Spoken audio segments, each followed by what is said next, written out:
चलिए आज की वीडियो में हम बात करेंगे कोणार्क मंदिर के रहस्यमय दरवाजे के बारे में, जो कि लगभग 119 साल से बंद है।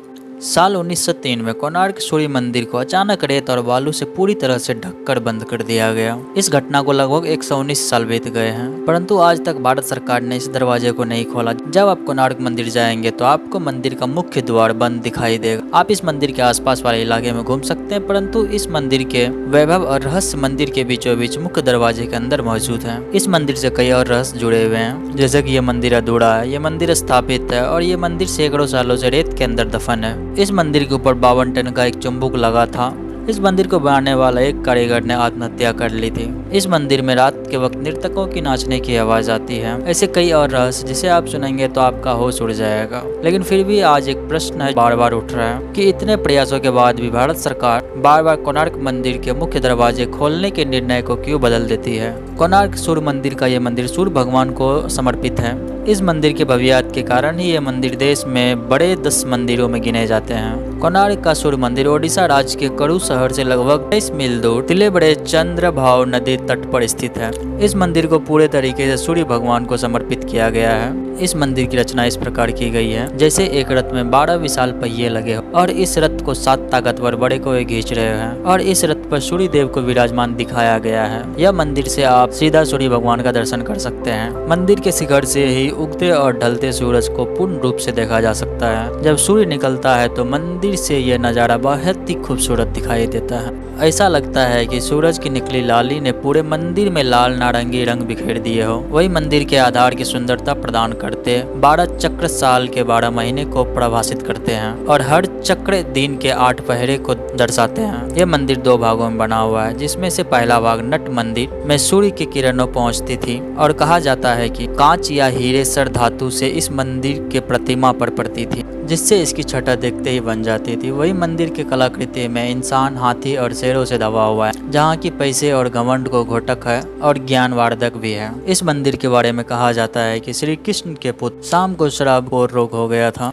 उन्हें ऋषि कटक ने इस शराब से बचने के लिए सूर्य भगवान की पूजा करने की सलाह दी थी। शाम ने मृतवन में चंद्रभाव नदी के सागर संगम पर कोणार्क में 12 वर्षों तक तप किया था और सूर्य भगवान को प्रसन्न किया था। सूर्य देव, जो कि सभी रोगों का नाशक हैं, उनके भी रोग का अंत कर दिया। जिसके बाद शाम ने सूर्य भगवान का एक मंदिर बनाने का निर्णय किया। अपने रोग नाश होने के उपरांत चंद्रभाव नदी में स्नान करने के दौरान उन्हें सूर्य भगवान की मूर्ति मिली। ये मूर्ति सूर्य देव के शरीर के भाग से देव श्री विश्वकर्मा ने बनाई थी। शाम ने अपने बनवाए मित्र वन में एक मंदिर में इस मूर्ति को स्थापित किया और तब से यह स्थान पवित्र माना जाने लगा। कोणार्क के बारे में यह भी माना जाता है कि ये आज भी नर्तकियों की आत्मा यहाँ आती है। अगर कोणार्क के पुराने लोगों की बात माने तो आज भी यहाँ शाम के समय नर्तकियों के पायलों की झनकार सुनाई देती है, जो कभी राजा के दरबार में नृत्य किया करती थी। इस मंदिर का निर्माण एक सैंडविच के तौर पर किया गया था, जिसके बीच में एक लोहा का प्लेट जिस पर मंदिर के पिलर रुके हुए थे। ऐसा भी कहा जाता है कि मंदिर के ऊपर एक 52 टन का चुंबक रखा हुआ था, जो कि इन खंभों को संतुलन करता था। इसी के चलते भगवान सूर्य की प्रतिमा हवा में तैरती हुई नजर आती थी,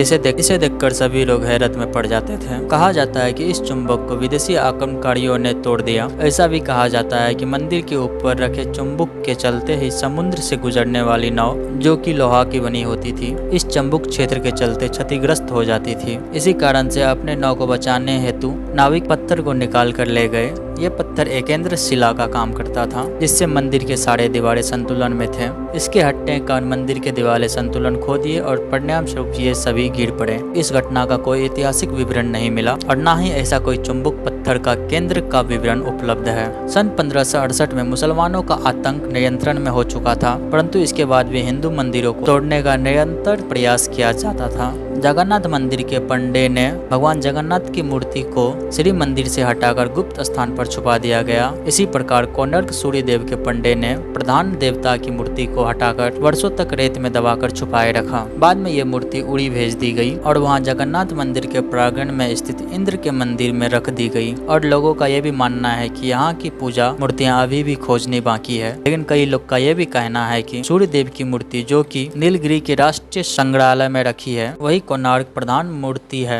फिर भी कोणार्क में सूर्य वंदना मूर्ति हटने से बंद हो गई। इसी कारण कोणार्क तीर्थ यात्रियों का आना जाना बंद हो गया। कोणार्क सूर्य वंदना के सामान ही वाणिज्यिक गतिविधियों का एक विद्यमान नगर था, परंतु इन गतिविधियों बंद हो जाने के कारण ये एकदम से वीरान हो गया और कई सालों तक रेत और जंगलों से ढका रहा। फिर बाद में इस मंदिर का खोज हुआ, पर मंदिर के कई हिस्से बहुत ही बुरी हालत में पाए गए। ऐसा भी कहा जाता है कि कई आक्रमण और नेचुरल डिजास्टर के कारण जब मंदिर खराब होने लगा तो 1901 में इस वक्त के गवर्नर जॉन ओवेन ने जगमोहन मंडप, जो कि इस मंदिर का प्रधान मंडप है, उसके चारों दरवाजे उठाकर उसे पूरी तरीके से रेत से भर दिया गया ताकि सलामत रहे और इस पर डिजास्टर का प्रभाव ना पड़े। इस काम को करने में लगभग 3 साल लग गए और 1903 में पूरे तरीके से पैक कर दिया गया। वहां जाने वाले को ये पता नहीं होता है कि मंदिर का अहम हिस्सा जो कि जगमोहन मंडप है अभी तक उसे बंद रखा गया। बाद में ASI ने इसके अंदर के हिस्सों का स्रोत कार्य आरम्भ किया। कई बार लोगों के दर्शन हेतु मुख्य दरवाजे को खोलने की बात कही गई, परंतु 119 साल बीत गए और आज भी ये आलम है कि ये बंद है।